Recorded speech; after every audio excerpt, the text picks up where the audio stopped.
In the last episode, we talked about the Assyrian Empire, which terrorized the surrounding nations with its cruelties for 300 years. Its last two kings even invaded Egypt.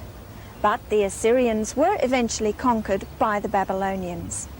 Well, David has visited Babylon many times and in fact even slept amongst its ruins. And today he'll be telling us about the story of the Golden City of Babylon.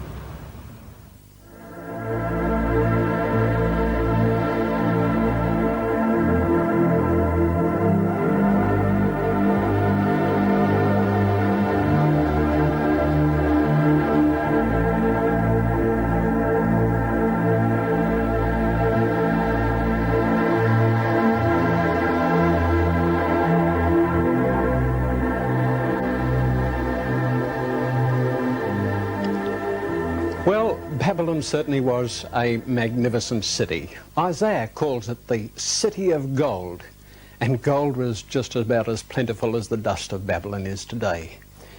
Nebuchadnezzar, the great king of the Neo-Babylonian Empire, was a marvelous conqueror, and he was an obsessed builder.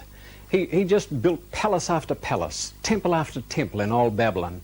And a visit to Babylon today, even though it's lying in ruins, gives you some idea of what a magnificent city it was. We enter by the Ishtar Gate. Ishtar, of course, was the Babylonian fertility goddess, and this Ishtar Gate was dedicated to her. On the walls of this gate, you can see the Sarush, as they call them. They're composite creatures, and these were moulded bricks. In the Berlin Museum, Professor Koldewey, who excavated Babylon, has reassembled part of this gate. It was made of glazed bricks, beautiful blue glazed colours, and it must have been an impressive sight to walk through this gateway into the great procession street. And here the king and his captives were brought as they returned from their military campaigns. And here is the very procession street along which the captives were dragged. At the end of the procession street, there is still standing there a pillar. As a matter of fact, it's used by the storks today to build their nests up on top of it. But this was one of the mighty pillars of Babylon.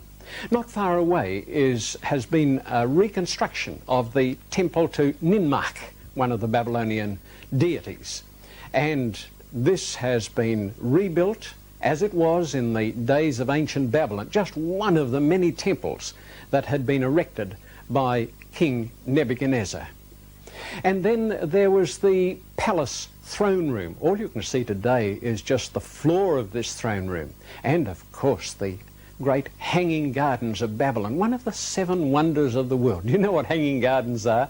It doesn't mean they were dangling by a rope or something like that.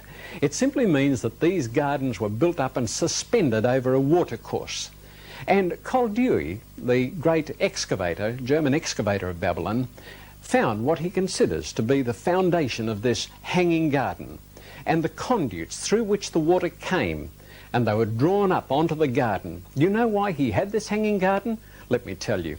You see, when Nebuchadnezzar and his father conquered the city of Nineveh in Assyria in 612 BC, the whole campaign was sealed by the marriage of Nebuchadnezzar to the daughter of Cyaxares, the Median king. Her name was Amyrtis. Now, she came from the highlands of Media, up there near Hamadan, up to 2,000 metres above sea level. It was pretty cool, beautiful gardens up there. And so when Nebuchadnezzar's princess was brought down to Babylon to live in the sweltering heat there, like a good husband, he decided to try and make her feel at home. And so he built these beautiful hanging gardens, one of the 7 wonders of the world, just to make his wife happy. Isn't that nice? And so we have the hanging gardens of Babylon. And then there were the great residential areas and the palace of Nebuchadnezzar. Oh, it must have been a tremendous city. And you can walk all around the ruins of Babylon today and get some idea of what an enormous and magnificent city it was. Do you know it was 10 miles, that's about 16 kilometres in circumference. Now, for those days, that was a huge city. When you think that Jericho was only 350 metres long by 150 metres wide, and here was Babylon, 16 kilometres in circumference, a huge double wall. You can see the foundations of the wall there today. And so this double wall was right around Babylon to protect it, and Nebuchadnezzar thought that he was building a city that would last for all eternity and starting a dynasty that would never die. How disappointed he would be to awaken up today and see what's happened to his beautiful city of Babylon. Well, Babylon started off a long time ago. You know, I believe it's the oldest city in the world. And we find the reference to its origins in Genesis chapter 11. Ever heard of the Tower of Babel? Well, we're told here that as the people travelled down from Mount Ararat along the river Euphrates, they came to this place called Babel, or Babylon. And they said one to another, "Come, let us make bricks and bake them thoroughly." And they had brick for stone, and they had asphalt for mortar.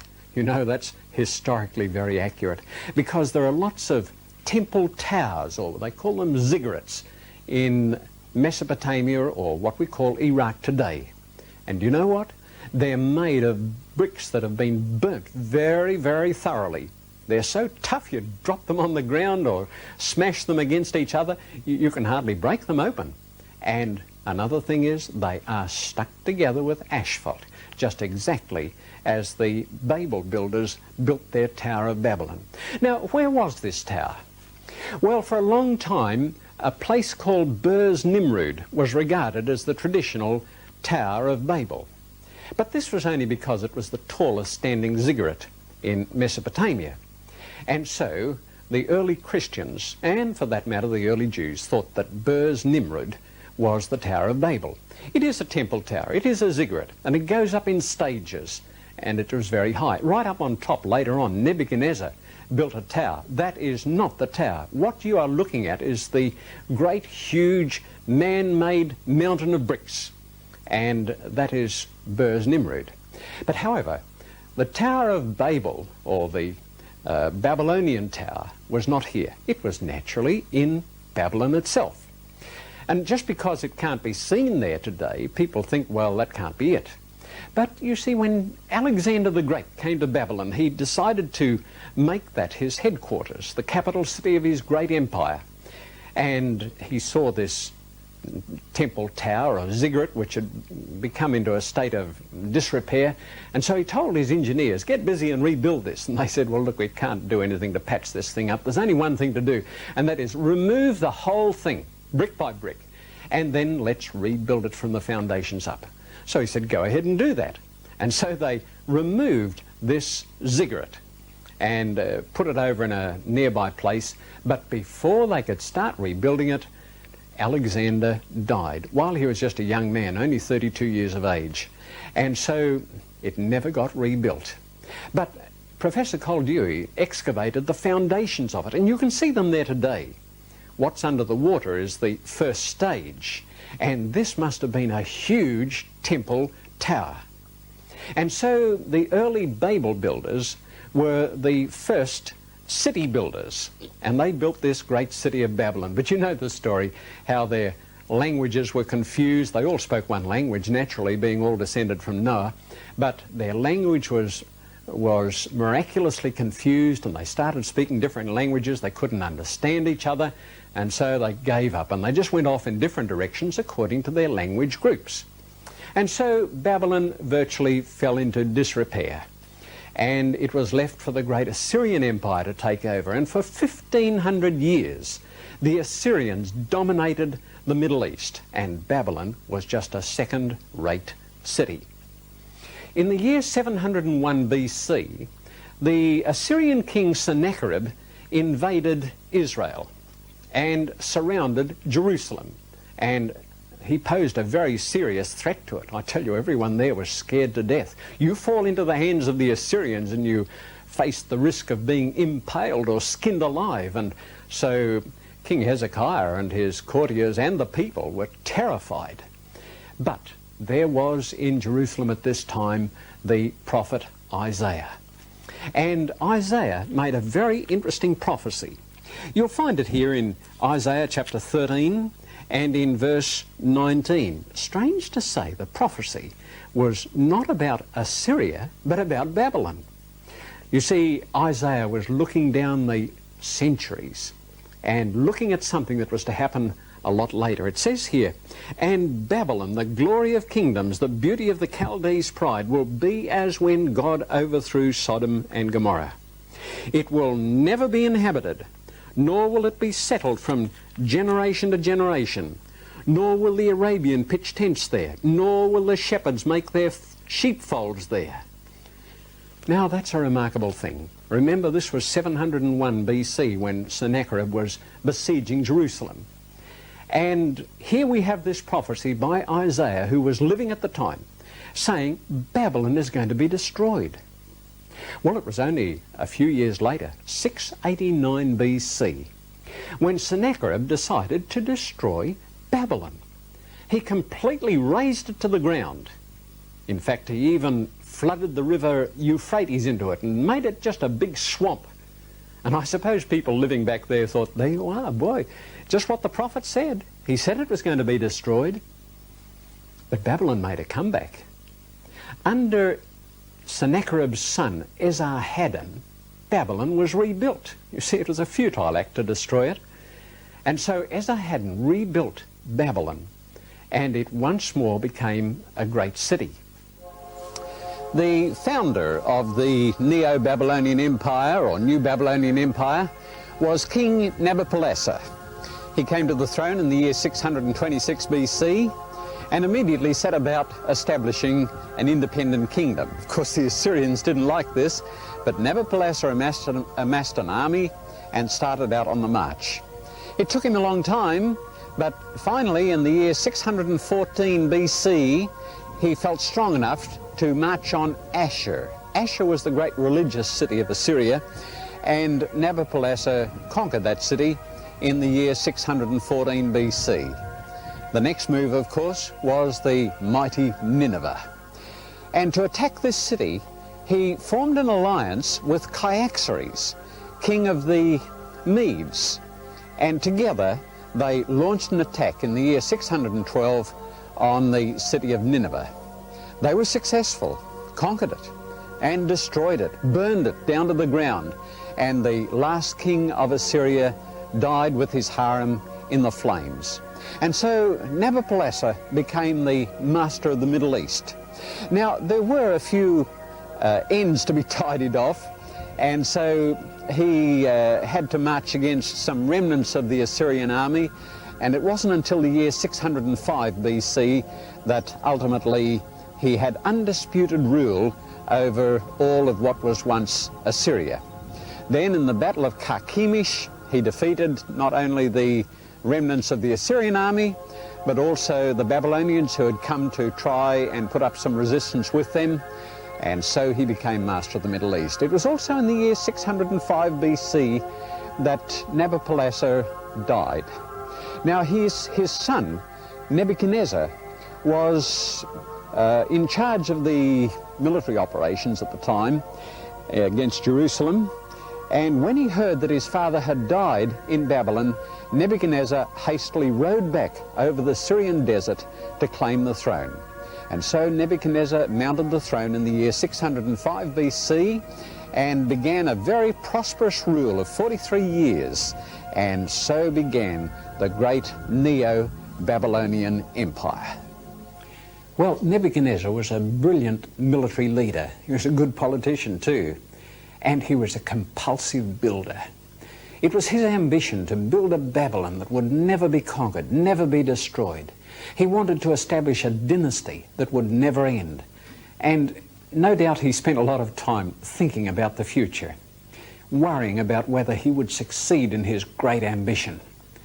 Well, one night he went to sleep and he had a dream. Now, the Babylonians attached a lot of importance to dreams. And in the morning when he wakened up, he knew that he had had a dream, and an important one. And so he called in his wise men, his astrologers and the magicians, and said, "Now listen, you fellows, I've had a dream, and I can't remember what it was. So I want you to tell me what I dreamed and the interpretation. Well, of course, the wise men were a bit at a loss. They said, look, you tell us the dream and we'll tell you the interpretation. They could always think up a good interpretation, you know. But the king said, I can't remember the dream. If you tell me what the dream is, I will be sure that you know the right interpretation. But they said there's no man or God who can do a thing like that. Well, Nebuchadnezzar got pretty angry with them and drove them out and decreed that all the wise men were to be put to death. Well, at this time, Daniel, the young man from Judah, was in Babylon, the prophet, and he was included in these people that were to be put to death. And when he got the bad news, he said, well, what's it all about? And when he heard, he said, well, look, let me go into the king and talk to him, and we'll see if God can reveal this thing. So he went into King Nebuchadnezzar, and the king was only too glad to give him a little time to work it out. And that night, I guess they did a lot of praying, you know. And during the night, God revealed to Daniel what the dream was. Next morning, he went into the king, and the king said, can you tell me what I dreamed last night? Daniel said, not I, but there is a God in heaven who can tell the king what he dreamed. He said, you, O king, dreamed that you saw a great image. Now, this little image, as I have here, is just an artist's idea of what it was like, and it's a very small one. What the king must have seen was a very big, very impressive, awesome image. And Daniel went on to describe it. He said the head was of gold, the arms and the breast were of silver, the belly and the thighs were of brass, the legs were of iron, and the feet were part of iron and part of clay. He said, you kept watching this until you saw a stone taken from the mountain without hands, and it came crashing down on the feet of this image, ground it to powder. And the same with all the other metals. They were all ground to powder. And I guess as Nebuchadnezzar leaned forward intently listening, he recognized what he had dreamed. You know, dreams are like that. You do something to break them and you remember. Now, Daniel said, I will tell you the interpretation of this dream.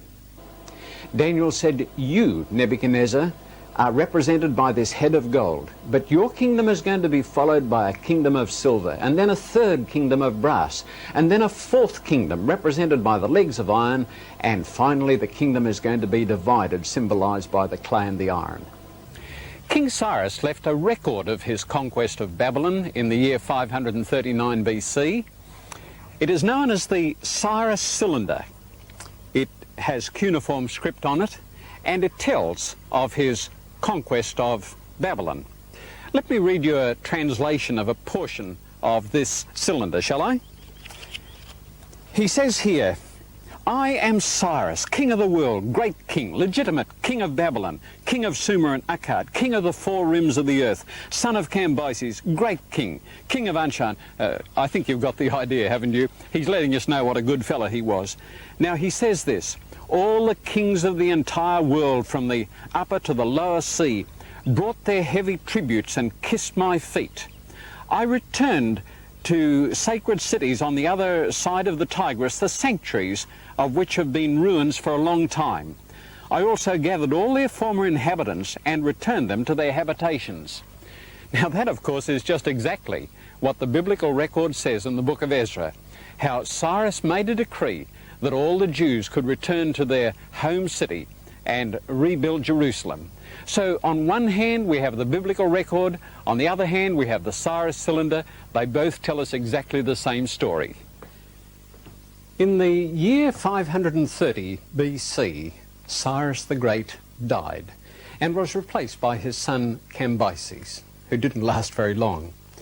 And then he was replaced by what is known as the false Smerdis, and following that came Darius the Great, or Darius the First. Darius decided to record the throne that he grasped on the wall of the Behistun rock at a place called Bisatun in Persia. And there on the side of the wall in the cuneiform script in 3 different languages, so that everyone would get the message, Darius left the record of his ascent to the throne. It was King Darius who decided to build an essentially Persian city called Persepolis, literally meaning city of Persia. And this is sometimes referred to as the Pearl of Middle East ruins. Even today, it's a magnificent ruins, and it must have been a tremendous city in its heyday. Darius was followed by his son Xerxes, referred to in the Bible as Ahasuerus. You know, the king who married the beautiful Queen Esther. And Xerxes invaded Greece. It was a tremendous campaign, millions of people involved in it, and he met brave Leonidas at the pass, and it was there at Thermopylae that he murdered or killed Leonidas and moved down into Athens, and there he burnt the Acropolis. The Greeks never forgot this, and so it was when Alexander the Great came onto the scene.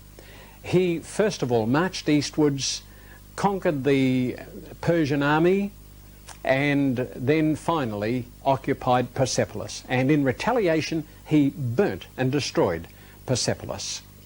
And so you have the 3 great empires that followed Babylon. Babylon was followed by Persia. Persia was followed by Greece, or Macedonia actually, and then ultimately came the great Roman Empire. Rome, symbolized by the legs of iron, the iron monarchy of Rome, overwhelmed the Middle East. And so it was that Rome became the mistress, not only of the Middle East, but of Europe too. And for hundreds of years, Rome ruled the world, the then known world. The great Caesars and their followers became the masters of culture and politics and war. And so the arms of the Republic, sometimes vanquished in battle, always victorious in war, marched across Europe and established the great Roman Empire. But even Rome was not to last forever. Remember, the legs of iron were followed by the feet of clay. What is meant by that? Daniel 2 verse 41 says, "Whereas you saw the feet and toes, partly of potter's clay and partly of iron, the kingdom shall be divided." That seemed to be a divine decree that Europe would never again be united under a single rule. And hasn't that happened? People have tried to unite it, you know, the Holy Roman Empire, and then there was other would-be conquerors who tried to bind it together, Charlemagne, and then came Napoleon Bonaparte, who tried to unite Europe completely together. And then there were later ones. I mean, there was Kaiser Wilhelm in the 1914-18 war, and then there was Hitler in the 1939 war. Verse 43 says, "As you saw iron mixed with ceramic clay, they will mingle with the seed of men, but they will not adhere to one another, just as iron does not mix with clay." Now this expression, mingle with the seed of men, is referring to marriage, intermarriage. We are standing outside Buckingham Palace, and on my right over here is a statue of Queen Victoria. You know, in the late 19th century, Queen Victoria got the idea of marrying her family off to crown heads of Europe. The idea being, if they were all married to one another, they wouldn't fight with one another. But of course it didn't work. It did not unite Europe any more than any other scheme has. You know, this text is actually the text that first interested me in the Bible. It was in the early days of the war, and I was in the Australian Army as an officer in the artillery. And I attended a lecture. I didn't really realise it was a religious lecture, but the title of the lecture was 7 Words That Spell Hitler's Doom. Well, at the time, Hitler was doing pretty well. And as an officer in the army, I knew very well that the Commonwealth, especially Britain itself, was not really prepared to face up to him. And I was a bit anxious. But I went along to this, and I'd never heard anything like it.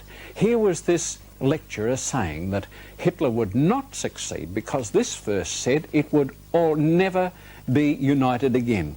it says the kingdom shall be divided. But of course, he was right. The Bible was right.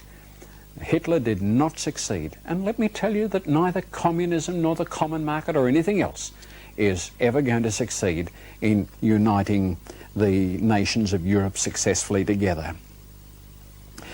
Now it says, in the days of these kings, verse 44, the God of heaven will set up a kingdom which shall never be destroyed. This was symbolized by the stone cut out of the mountain without hands that smashed the image on its feet and ground the whole thing to pieces. In other words, ground up all the kingdoms of this world. The end of the world at the second coming of Jesus Christ is here depicted. We are told here in Matthew chapter 21 and in verse 44, Jesus Christ refers to this. He says, and whosoever falls on this stone will be broken, but on whomever it falls, it will grind him to powder. Well, which do you want? Obviously, you don't want to be ground to powder, do you? It's better to fall on this rock. What does that mean? In Psalms 51 and in verse 17, it says, the sacrifices of God are a broken spirit, a broken and a contrite heart, O God, these you will not despise. Have you done something wrong? Have you sinned against God, or have you done something that gives you a guilty conscience? Then just come to Jesus Christ and fall at his feet and say, Lord, I'm sorry. And Jesus Christ has promised to take your sins, and he has paid the price for them. And so you can have forgiveness by coming to the stone that is referred to here and be broken in heart, be sorry for your sins. But the end of the world, according to this prophecy, will surely come, just as surely as the other kingdoms have come and gone, just as surely as the other aspects of the prophecy have all been fulfilled, so will this. We better be ready. Like many people, I used to laugh at the idea of the world coming to an end, but I don't anymore. I think with all the frightening things that are happening around us, we must expect that this world can't go on the way it is. In our next program, we visit that famous old Italian city of Pompeii, which in 79 AD came to a disastrous end. I think there might be a message in that for us today.